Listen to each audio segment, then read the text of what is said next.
Hello there. Very good evening and welcome to Let's Talk Politics on this Saturday evening. I'm your host, Eddie Lane. And of course, I'm joined this evening by my resident guest, Sanjeev Datadin. Sanjeev is a member of parliament, of course, an attorney at law. Sanjeev, it's a pleasure. Good evening and welcome to the program.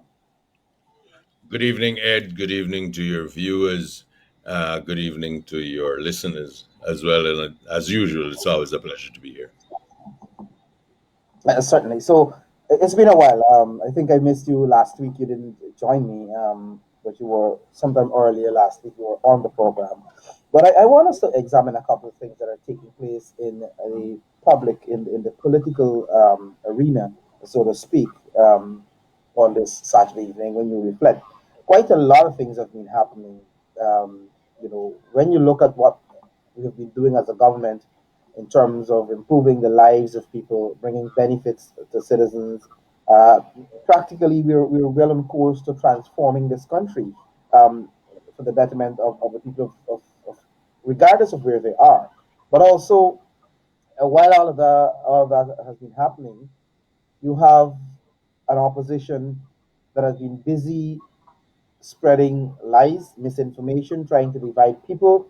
Um, Now you have one man filing 2 billion lawsuits and all sorts of things.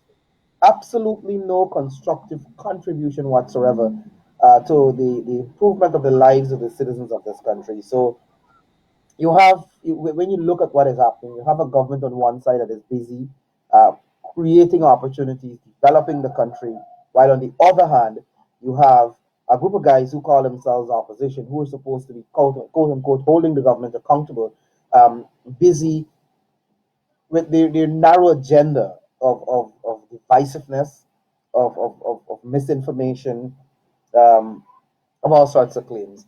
Sanjeev.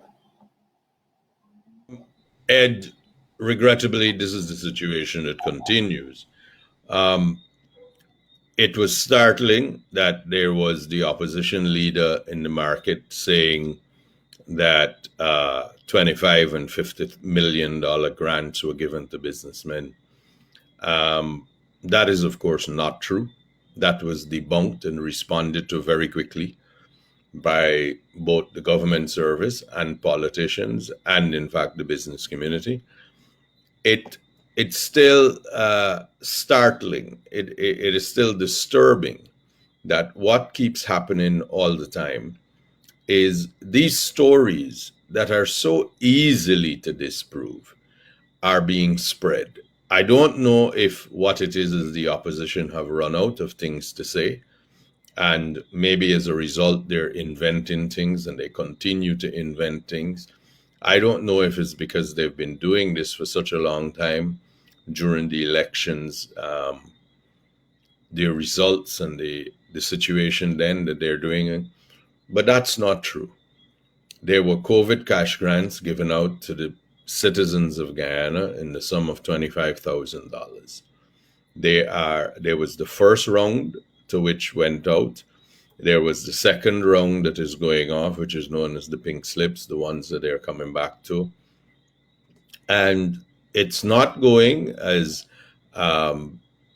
they would want to say that it's a convenience, and it's really to give a few businessmen millions of dollars. That's not what's being done.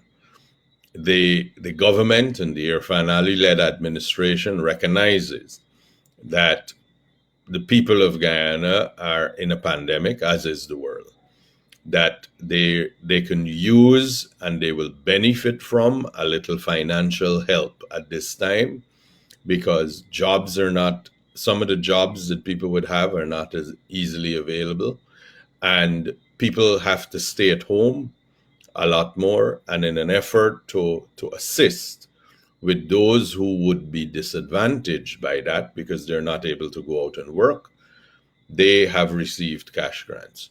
We have seen and we know that there's consideration to further cash grants being made. But this is all to help each and every Guyanese. This is not designed and this is not intended to go to a few people.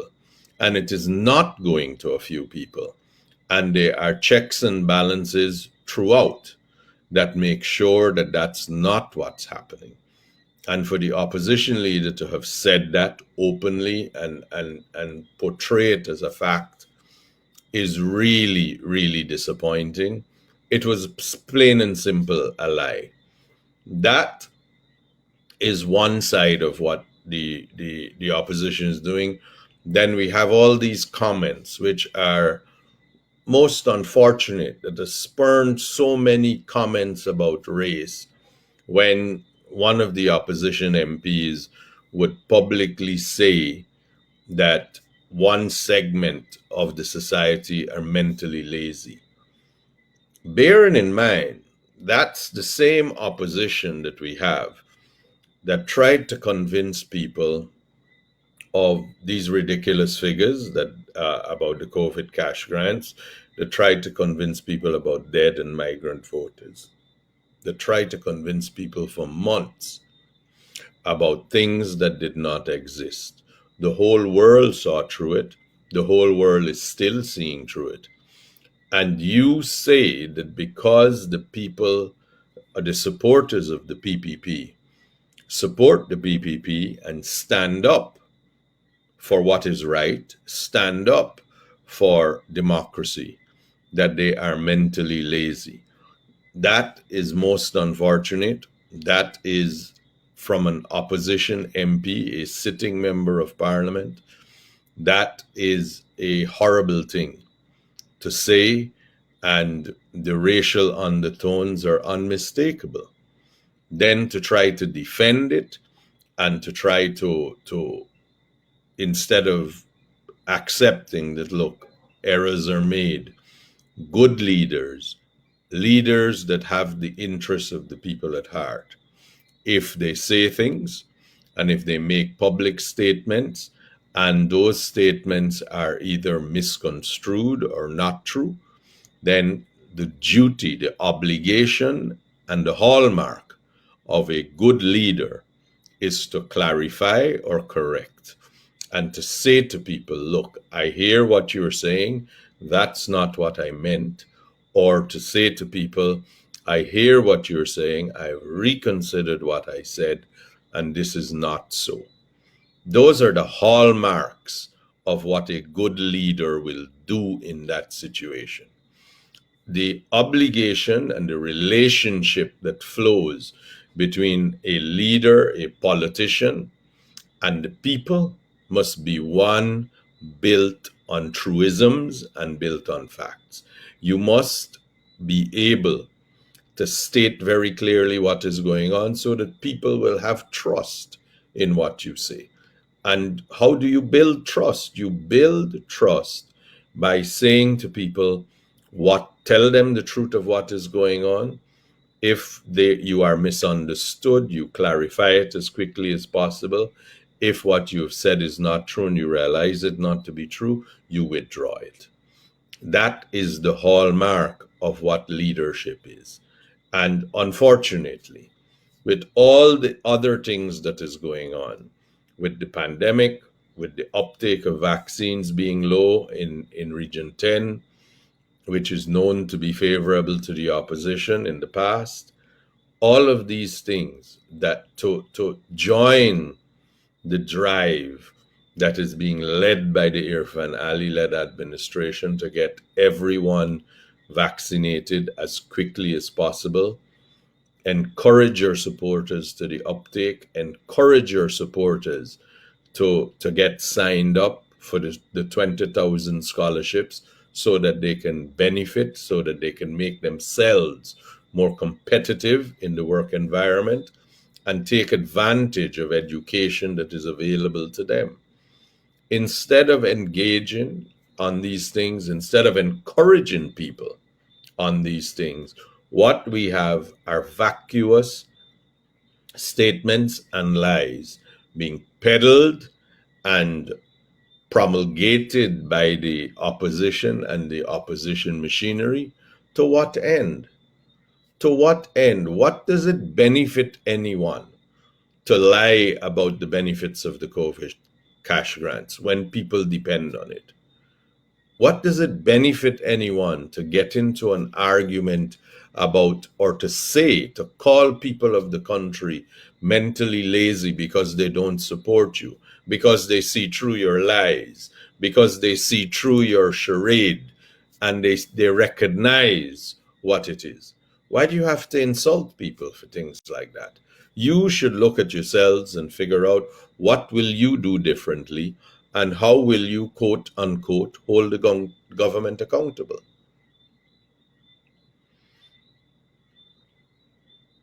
Much, Sanjeev. Before we continue, I just probably wanted to drop this in here quickly.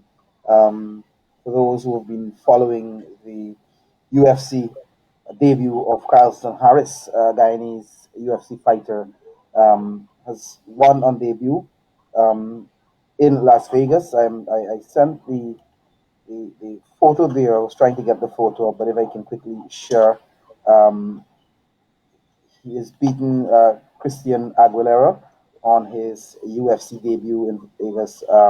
This is maybe about an hour or so ago, so we want to say congratulations to him. A guy, and he's making Guyana proud again, even though he's based in Brazil. All the photos that you would have seen before the fight and after the fight, you see him donning the Guyana flag, the golden arrowhead, flying high there. So again, congratulations to Kyleston Harris, a Guyanese winning on debut. Coming back to the issue though, and I don't know. Yes, Just to go ahead. comment on that, Ed, man, that fight was over so fast. It felt as if it was like 5 seconds. I was waiting for it all the time it came on, and before you know it, it was over and he won. And and from all accounts, I mean, I haven't seen him fight before. I've heard about it, but from all accounts, he looks pretty good too. He looks very, very good as a fighter. If you blink, you missed it. I mean, it was over pretty quickly. I guess Carlson knew that you had to come on to this program, maybe, so he tried to get rid of that fight quite quickly, so No that matter so that you're able No to. matter to me how he wins, as long as he keeps winning. So again, congratulations to Carlson on debut. But coming back to the issues, you raised a number of issues, Sanjeev, and one being the whole issue of this year, you know, disparaging, insulting Guyanese, particularly supporters of the PPP. And by the way, and now playing victim. When you look at what is happening, she's busy playing victim as though she did nothing, and somebody is attacking her. Um, but the video is there. I played the video on my last program for Guyanese to see and to hear her words exactly. And you raised the whole issue. But that is what the PNC is about. The PNC is about, I think they recognize that the bullyism that they usually carry on with can no longer work. So what do? They try to play victim. They try to mislead. They try to lie, spread misinformation, and that is what we have coming from them. And this year's actions is just one in many things. You spoke about Harman and his lies. We saw what happened in Parliament when they claimed that when one of them claimed that Minister McCoy assaulted her. We saw when one of them claimed that the laptop went missing. We saw them claiming that they won the elections, and the nation knew otherwise. And then we saw them making all sorts of fallacious claims during the recount. So the PNC has been known for lies, for misinformation, and of course, playing their best trick, which is that of the race card. Well, I tell you one of the things I want to say that I have observed in the comments about lazy people, mentally lazy, and things like that. Those, in my mind, can't be meant any way other than in negative ways. And that's how it was received. That's how the people of Guyana perceived it. And that's how it has been, everyone has been commenting about it. I have seen also in social media documents that relate to court proceedings that involves that MP. And in those court proceedings, um, in the magistrates court somewhere and from or from the high court, I see them They're being put all over social media. There are a lot of negative things that are said in that, and there are a lot of things that are stated about the character of the individual who spoke. And where would that, or where does that take the national discourse as to what it was that MP was speaking about? To begin with, whatever she was speaking about, whatever issue she was speaking on, is lost.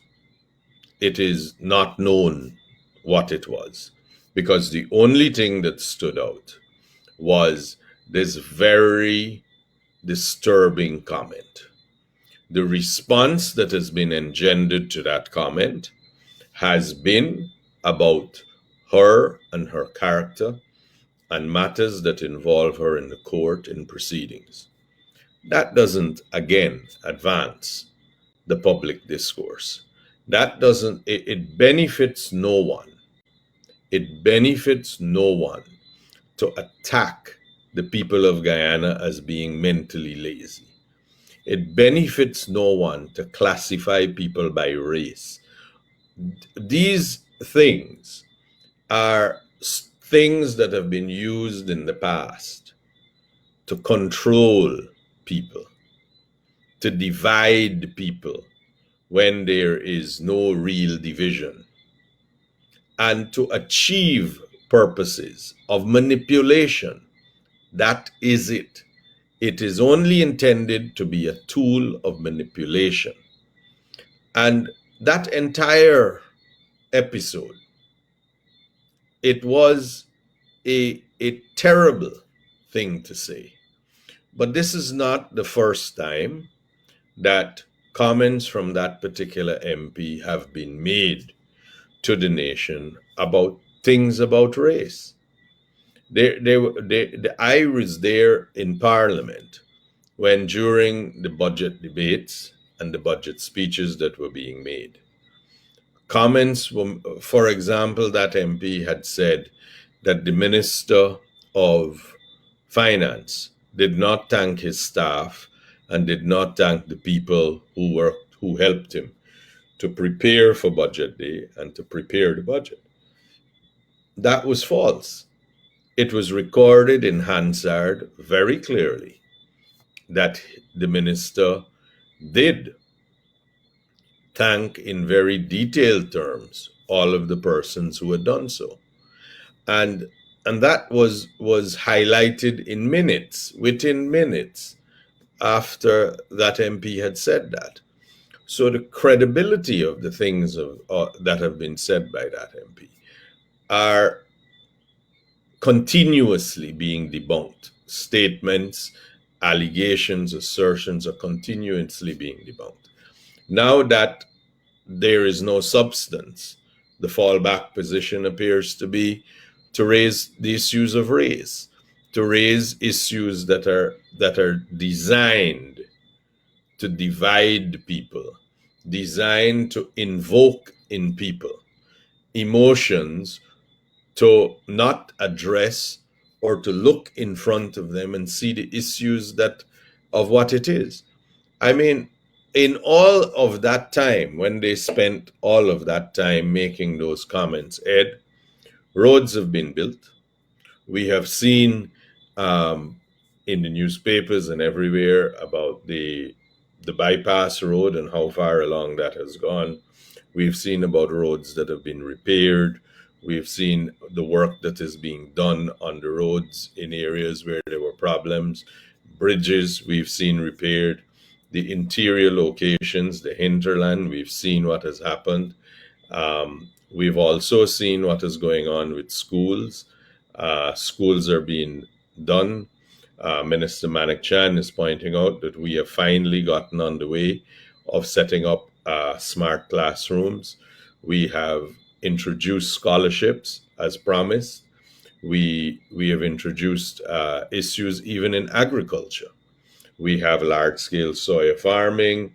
We have large scale agriculture going on. Again, a promise. We have we have the sugar industry having started. Again, a promise.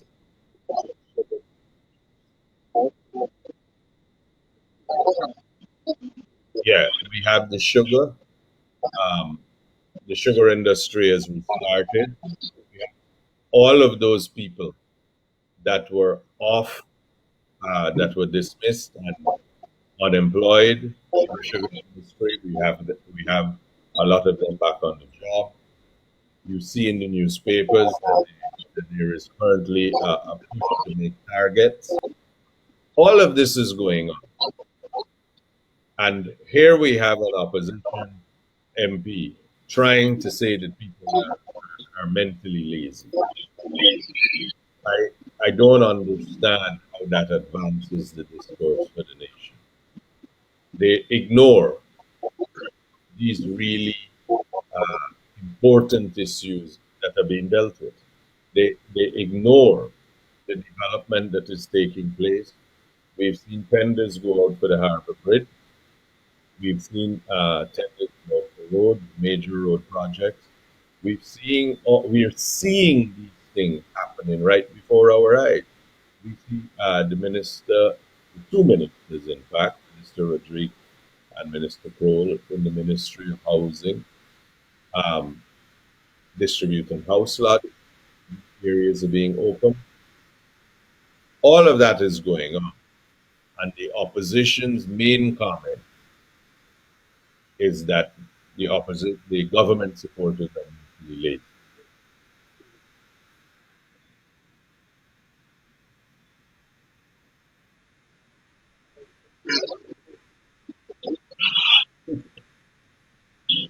Yeah, sorry. Let me just welcome Minister Deodat Indar, who's joining us belatedly. And Sanjeev, before Indar came in, you were talking about how the opposition is preoccupied with everything else and seem as though they're completely oblivious of what is happening in this country. One of the persons, one of all the ministers for that matter, would have been in the fields continuously all over the place. In there, ensuring Guyanese receive light, ensure that Guyanese receive the Yeah, roads, just 1 minute. ensuring. Is it is it me alone with the feedback, or does everybody have a feedback? I'm getting a But feedback. I, I'm hearing it. I think the guys just need to pause at their end so that I think we're better now. I think we're better now. But Okay. you know, while they're busy, they're preoccupied arguing about spreading lies and misinformation. The government has been working in there. You've been all over the place all the time. One of the hardest guys to get hold of on a daily basis, all over the place. We have on one hand, like I said, these guys busy Granger suing people for $3 billion. Harman lying all over the place about the government giving $25 million to businesses when he went to the market. The Sir lying, and nothing of substance, absolutely nothing of substance while the government is busy changing, transforming the lives of people. I shared a couple of posts I see the president has on his Facebook page, for example, of roads, interior roads being done as we speak, fixing roads so that small miners, residents in the interior locations, can traverse safely and freely. I bring you in here and there. I think I I think think he's we've having lost some him there. technical difficulties. He is going to be But back. I think he until touched something on the phone, until we and we get lost back him. He's going to be back. until we get back, So, Minister. but in the meantime, he's coming in back. In the meantime, he's coming in back. What I wanted to, I was making the point of what we have happening in the country, where you're seeing progress, you're seeing benefits being brought to people, you're seeing roads being built, like I said, house plots are being built, and all of that happening while our budget people were supposed to be representing 217,000 people who voted for them in the last elections. But they're busy doing what? Lying, misinforming, and focusing on themselves. In that respect, in that.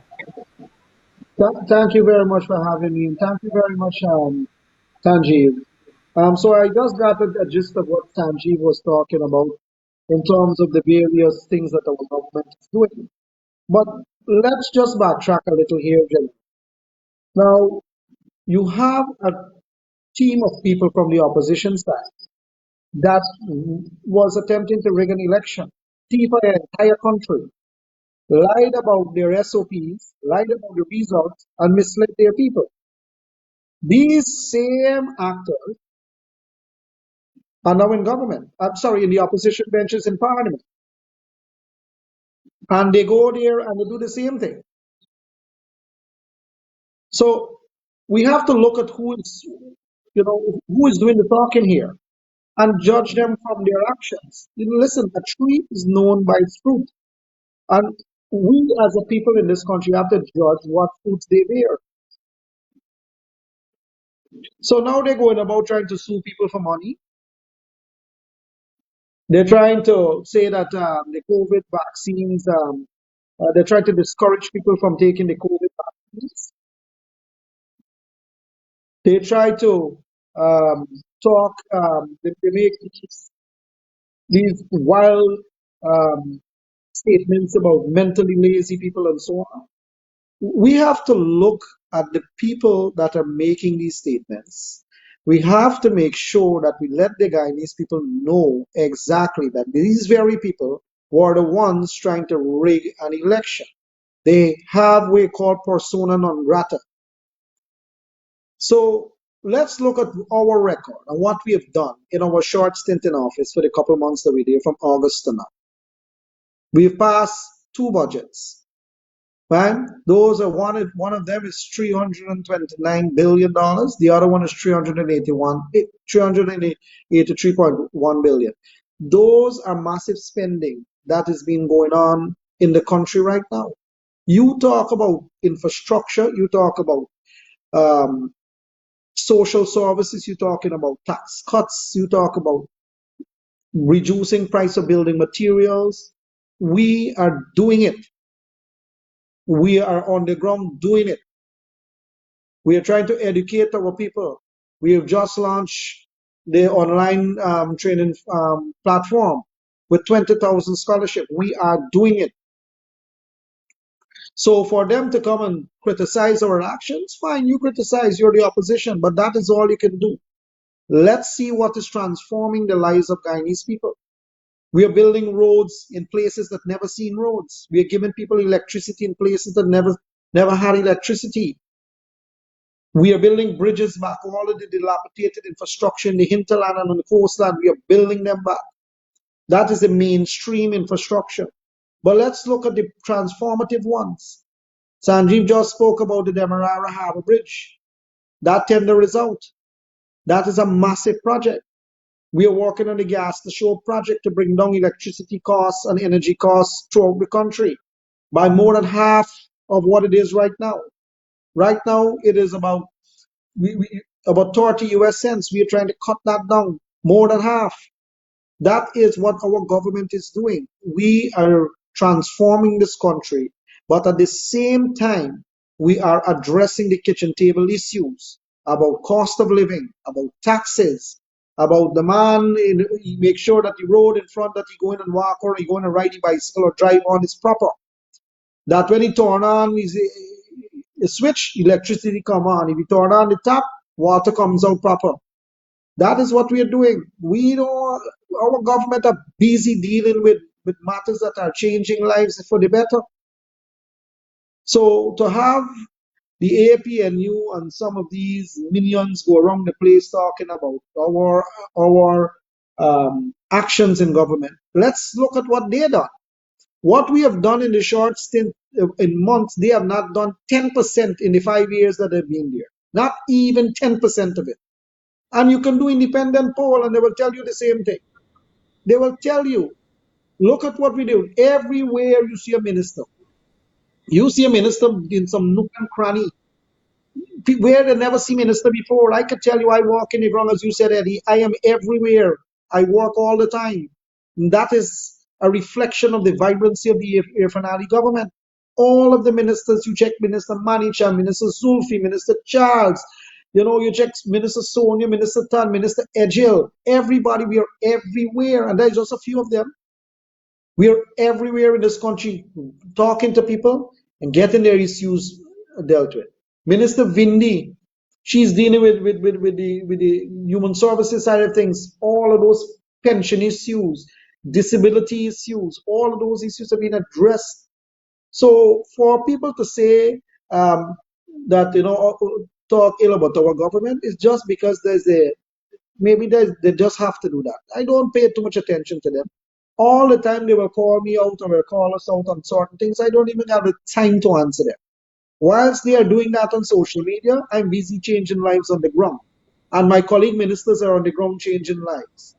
So I'm not bothered too much by what they say, but the politics of it is that you have to answer them. You have to answer them. And that is why we have these shows and so we must answer them, call them out when they talk these nonsense. And it's utter nonsense.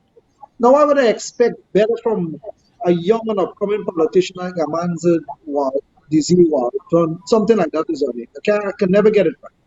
But for somebody that is young and they can to attract liberal young voters who can change, who have no loyalty to no party, but people who want to make sure that their lives are better, those new voters that the a young politician supposed to attract. When you make comments like these, and then you have the older, these geriatric, these men who just they break out of the tomb and they now crawl out, and they now and they're defending this thing. I saw a TV show the other day with some old geriatrics, some fossils on TV talking and supporting what Amanda Desir said. And that tells you what it speaks to their value system, Eddie. It speaks to their value system. What they gotta understand is the same God that created Alien, create Sanjeev Datadin, create me, create Utah, of all different race, kind, looks, shape, color. One God do all of that for us. So people can go call themselves Christian and quote the Bible every now and then when in Parliament and then come out here and spew those kind of garbage to the guys. We have to But in reject. there, You're right. Reject in the in there, the strongest. problem is it's sad. What you said? It's sad that when these guys, no, I'm saying it's sad that these guys are descending to that level. And you know why? It's not because I think the main reason is because when they look, as you rightly said, what we did in 9 months as against what they did in 5 years, then what do? They have to find all sorts of excuses. They have to try to Yeah. define people But Eddie, because stick a the pin end right thing is, there. Eddie, stick a pin right there. Stick a pin right there. After the fiasco between March of 2020 to August of 2020, their own people were leaving their party. They didn't want their own people didn't want nothing to do with them because they didn't want to be associated with that kind of behavior. So how do you arrest bleeding in your party? You start to go pull out the race card, right? The oldest trick in the book. But people are smarter. The information highway is right here. Everything is on social media for people to read. The tactics of the 60s and the 70s and the 80s are inapplicable now. You have to have a new age approach to politics. And it's one of transparency, openness, and truthfulness. Those all washed out strategies that can't work in this day and age. But the mindset of some of the leaders is stuck in the past. And that is the issue. They're I stuck agree in the with you. past. This is the strategy to take Guyana forward is up here, and they're somewhere down here. It is a disjointed strategy. You call it strategic drift in management. If you study management, the term is strategic drift. It's when your strategy is still yonder, and then the problem is down the road. So it's a disjoint between the two. And that is what they have been doing. And the only thing left in their arsenal is this thing about race. And it's sad to see that they're dividing people because this country, the people of this country are smart people. Everybody in this country been through rough times. And they're resilient. We are all Guyanese, we are resilient. When we're like grass. Grass is like, they say it's indestructible. You can trample upon it, you burn it down, and then it grow back. That is how the Guyanese people are. That is the commonality we have as a people. And we find people trying to go between that, split us, and try to divide us. It is not going to work. Even if it work in the short term, it will fade out quickly. So anybody who embarks on such a strategy, it's a failed one. We have to have the strategy of one Guyana, of a united Guyana. Remember, we are on the precipice of massive transformative capital investment and a country that is going somewhere. Our GDP expected growth in 2021, it's 20.9%. The IMF put it somewhere around 16 or something like that, right? The newer estimates. There's nowhere in the world have those kind of growth projections. So people are looking at us. Everyone is looking at us, how we are conducting ourselves. And every time, things don't go your way, you go down to Regent Street and empty out two garbage bin on your road. Is that what you want the world to see? The last time you do that, what you want the world to see? That can't be the best of Guyana. The best of Guyana is that when we deal with our matter as a civilized society and we accept court rulings and we live with the consequences, because we embark and they embark in taking the matter to the court. They put it in the court's hands. When the court deliver the thing, the result, the deliberation and the judgment, they went on the street to start emptying out the garbage on the road. I mean, where are we going now? Sanji, maybe you can explain that I better than me, but I I am curious. Sanjeev might be able to help us here. These court things are part of, it appears, their knee-jerk reaction to distract people from what is actually happening in the country and the forward movement that everyone feels. The most recent piece of litigation, I mean, it's in the court. I don't want to say too many things about it because I am involved for three of the defendants. But I kid you not when I say this to you. They, David Granger, has sued for 101 things. I know it sounds funny, but he literally sued for 101. I'm not making it up. I tell you honestly, Ed and Indar, he is suing for 101 things, literally. Usually people will say that you're suing for 101 things and they mean it figuratively or metaphorically. David Granger is literally suing for 101 things. And the premise of what he's saying, or his substance of what he's saying, is all the people who said that he was involved in rigging an election were lying on him. And he never saw the SOPs, but he knew from the numbers that he won. I am yet to discern, if he didn't see the SOPs, what numbers were he speaking about. These are very difficult things. He's filed a claim that has about 70 pages. In reference to him suing for 101 things, we could fairly say he sued everybody under the sun. Because, I mean, I can't imagine the election petition, for example, both of the election petitions that were filed. They're at an end. One of them is appealed, and there's an application to strike that one out. That will be heard and determined fairly quickly. And the other one that has been struck out, there's been no appeal filed to that. But these court cases and these hang-ons, these throwback to those 5 months when elections were going on, are really just a distraction.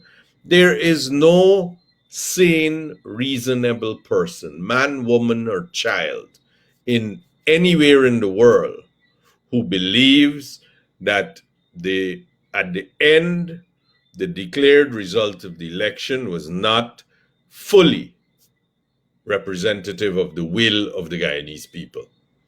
There is nobody who believes that. The only people who believe or who are peddling that have an agenda. They were trying to stay there. We have seen charges are being filed about actions. We're seeing action being taken. We're hearing all the various stories about the land giveaway, about the land sales. We're hearing about all of these things now.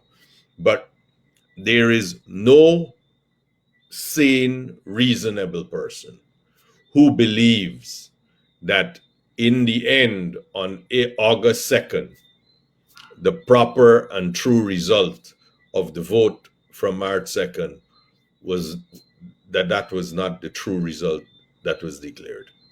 All of the chicanery and games and tricks and lies and fabrications and court actions that were being brought to change and to interfere with the process. We had to go through all of that. Then we had to go through the crazy process of people thinking they valid votes mean something other than valid votes, and that they could decide about infected ballot boxes and come up with these fanciful fantasies to deceive people, to cheat and to steal an election. And then after all of that, they filed petitions about that, none of which have any merit. The courts have pronounced already on that.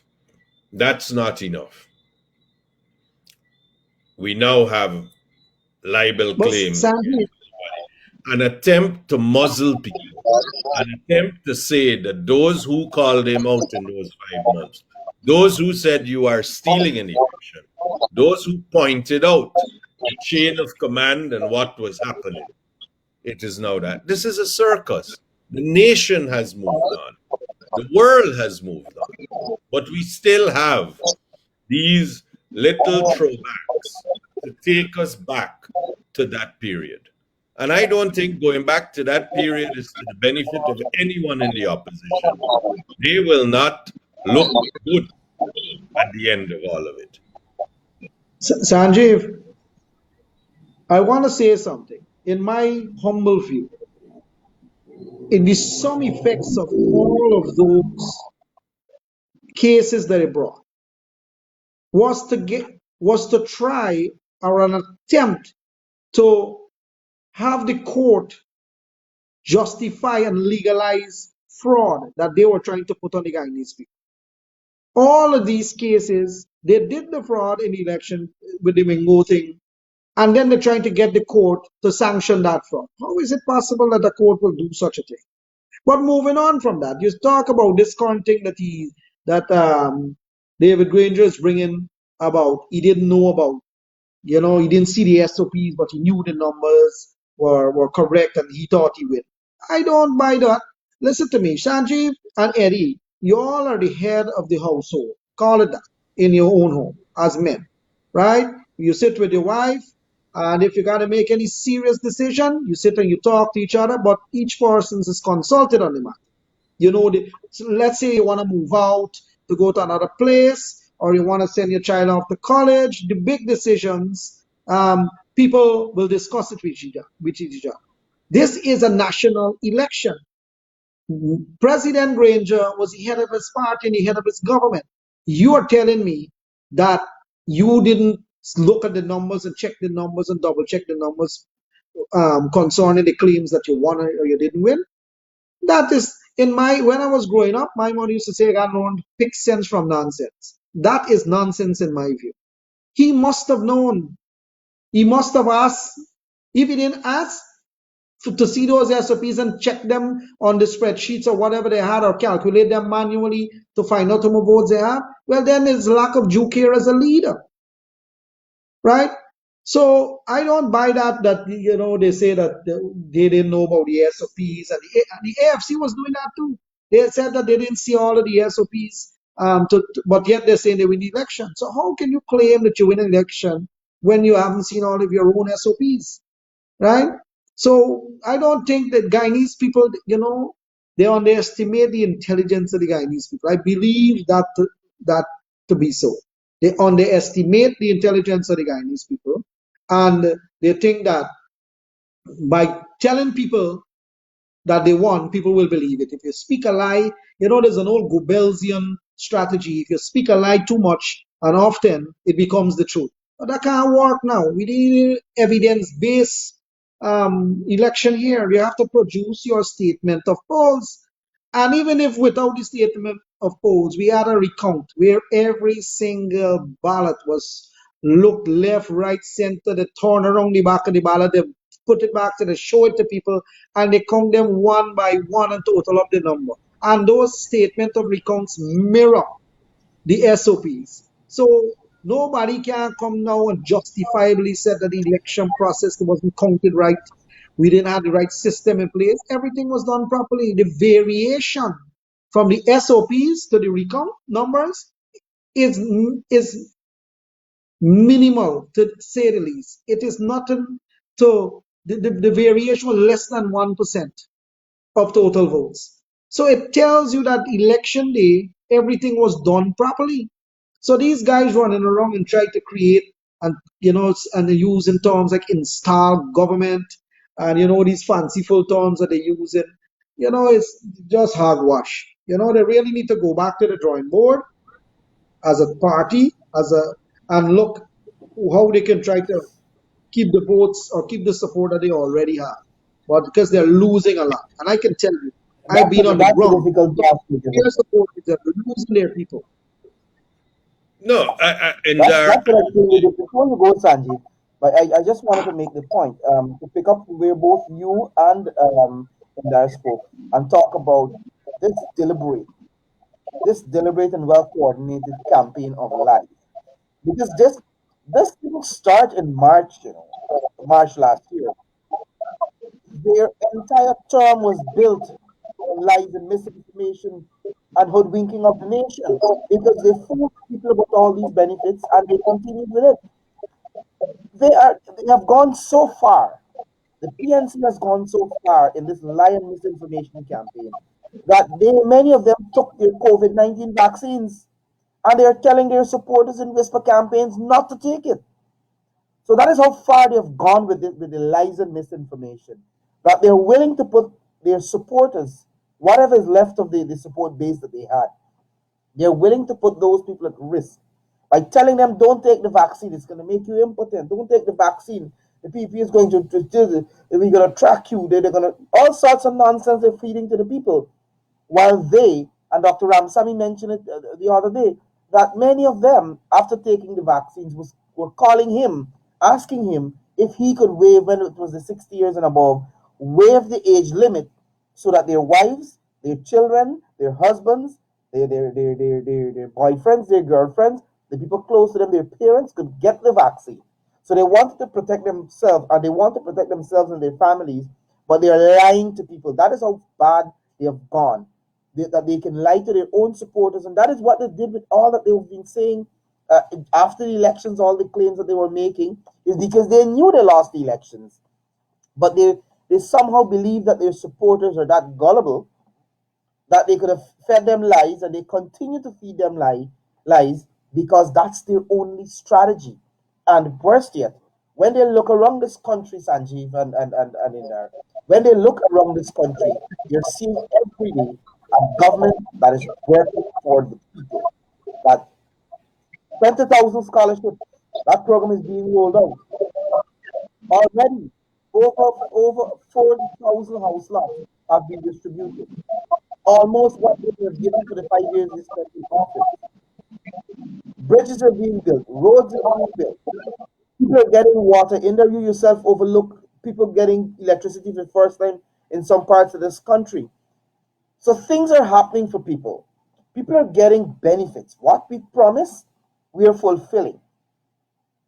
And that's the difference. We don't need to lie to people. The record is there, but they continue that campaign of lies, constantly feeding people lies that they have even taken to the level of putting like I said, the lives of their supporters at risk.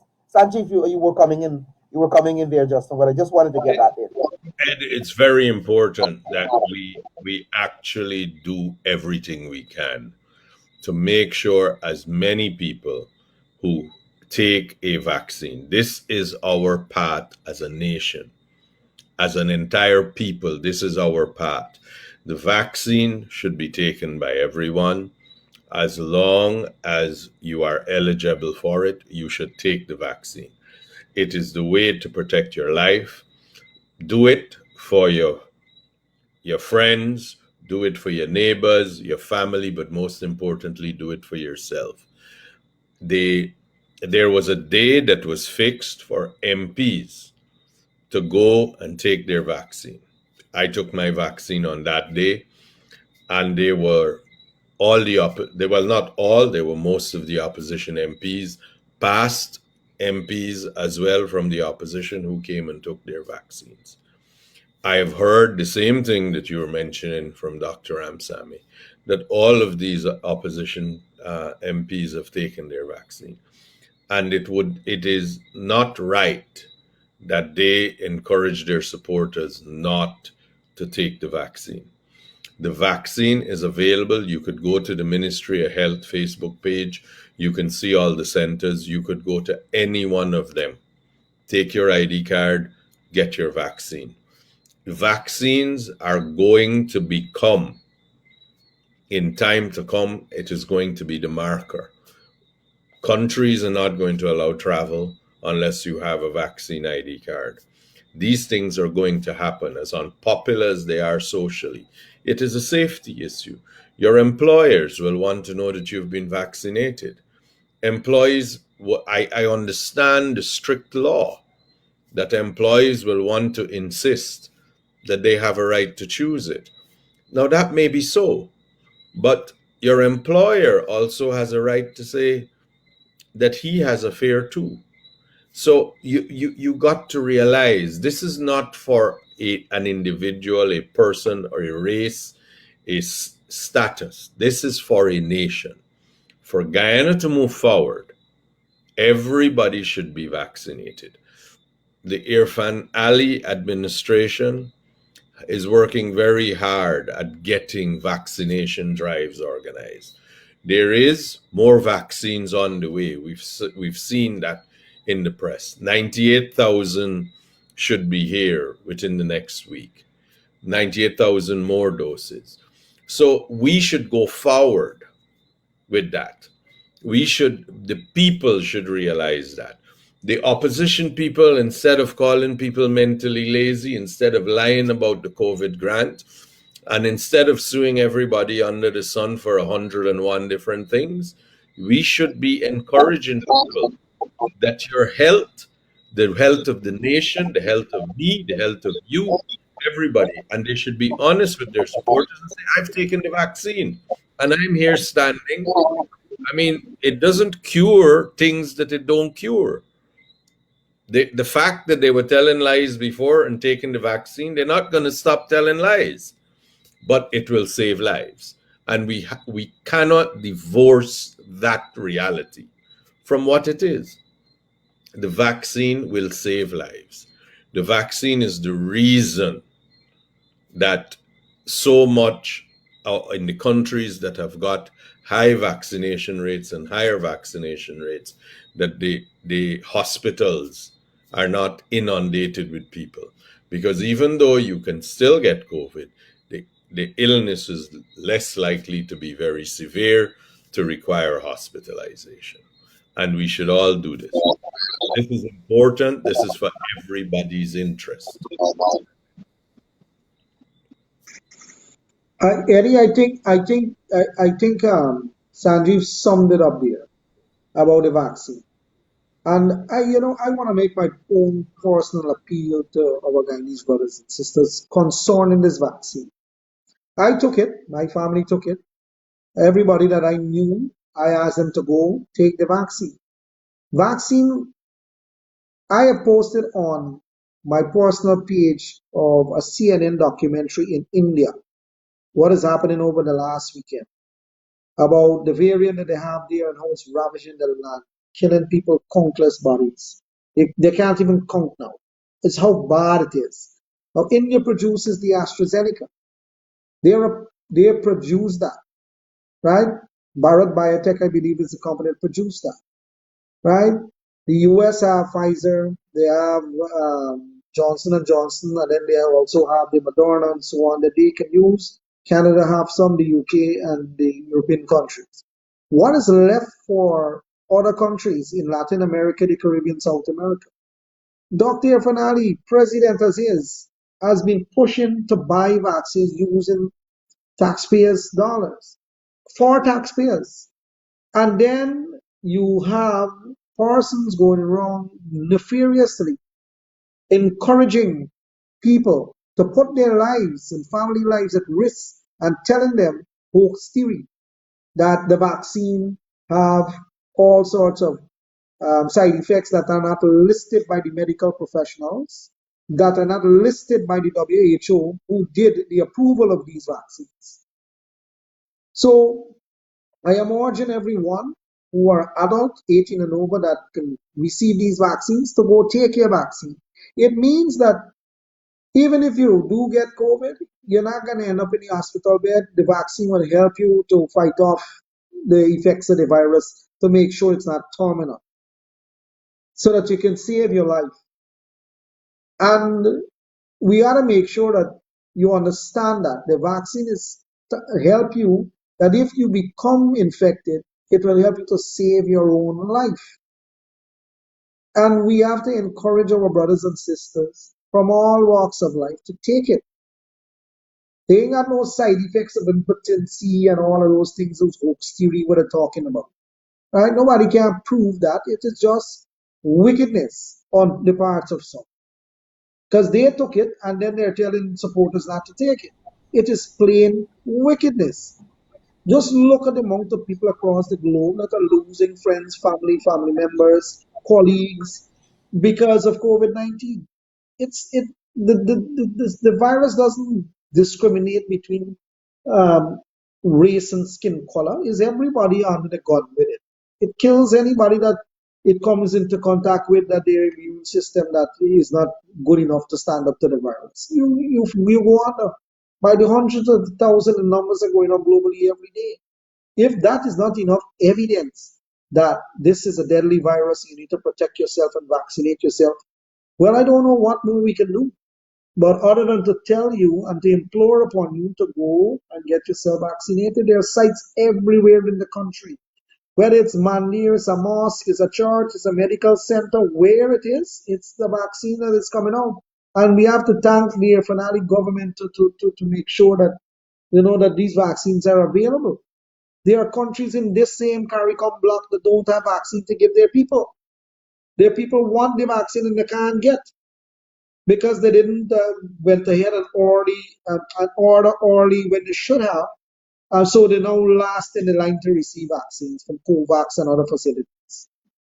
So we have to bear that in mind. And I'm asking every Guyanese to go and get your vaccine. Once it's available, take it. Right? Thank you, Ed.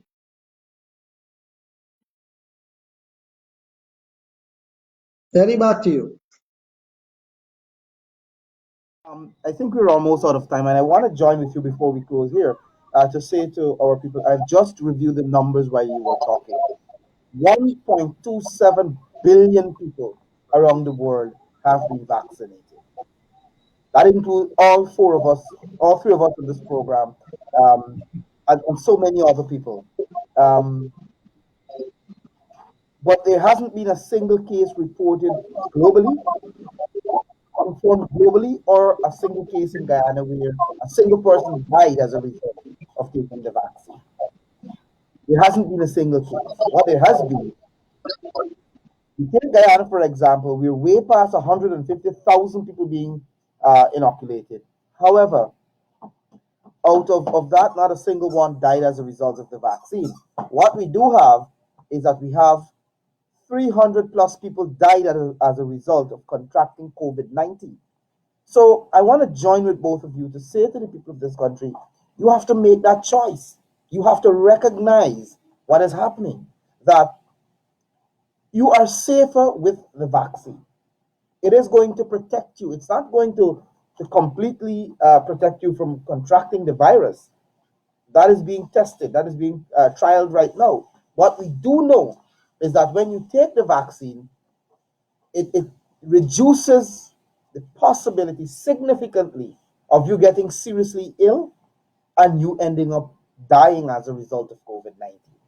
So don't worry with the whisper campaign. Don't worry with the lies and misinformation from Harman and the others who are coming to your communities. And the president highlighted this, gentlemen. He highlighted the fact that the the acceptance rate of the vaccine in region, um, I think region 8 and region 10 is extremely low. Extremely low. Matter of fact, region 7, I think it was, and region 10, very low. You know why? Because the issues that we have here, and now I see you guys get the photo of Carlston Harris, our Guyanese brother who won his debut fight there at the UFC 26 in Las Vegas. So we're happy that, we've done proud. So belatedly, they got the picture, but at least our viewers can see Carlston there, um, you know, coming out on top. But I want to wrap here quickly by saying that the reality is the vaccine is going to protect you. So I encourage you, forget about Harman and his gang who already took the vaccines, by the way, and are protecting themselves and their families, but they want to put you at risk to score cheap political points. Again, gentlemen, I want to thank you for being here this evening. I don't know if there's anything you want to close with, Indar or Sanjeev. I give you 1 minute. You have one I minute to. just I would just want to say to you, Ed, Indar, to all your listeners, of course, tomorrow's Mother's Day. Happy Mother's Day to all the mothers, to both of you uh, and your wives. And of course, happy Mother's Day to my beautiful wife for tomorrow. Without mothers, we all know where we would be, and we wouldn't be as well off as we are now. So, happy Mother's Day to all. And of course, good night to all your viewers, all your listeners, and may your God be with you. Thank Indar. you. So, yeah, thank you very much, Eddie. Well, it's an opportune moment to wish all of the mothers in Guyana and across the globe, for making us fathers. Without them, we can't call ourselves fathers. Mothers are very important in our lives from generations coming. They are the glue actually that keeps our society together. And I wish every single mother um, a happy Mother's Day. And I just want to reiterate that we should make sure that we use the opportunity to protect our family, um, to make sure that we get vaccinated. Use the same opportunity on Mother's Day to make sure you protect your friend, your family, your sister, your brother, whoever it is. Go get yourself vaccinated. And again, happy Mother's Day to all the mothers in Guyana and those across the world, our diaspora um, in the Caribbean, Canada, in the US, in the UK, where most of our people go and reside after the 70s. They still have an interest in Guyana. They still look every day to the news. They look at these programs that we put out here. So a shout out to all of them. And Eddie, thank you for having me. I know it's short notice, but thank you for having me. Thank you, Sanjay. Right. It's always Thanks, short. gentlemen. I just want It's to, always short. yeah. Yeah, certainly. But I want to take the opportunity to join with you in wishing all the mothers happy Mother's Day. To my wife, to my mother-in-law, my own mom, my sisters, all the mothers. Sanjeev, Indar, I hope you can also express happy Mother's Day to your wives, your mothers on my behalf. So I want to, let us use the opportunity and let us reflect and understand the fact that you make the point that without mothers, we were not going to be called fathers. We're not going to be here in the first place. If we weren't being called fathers. So again, happy Mother's Day to all the mothers. Gentlemen, thanks for being here. To our viewers, we want to say thanks for being part of the program. We're going to be back with you tomorrow evening. It's going to be Michael Gordon. I'm going to take you through, and then I'll be back with you on Tuesday. Until then, we urge you to take your vaccine, stay safe, protect yourself, protect your family. Have a good rest of the evening.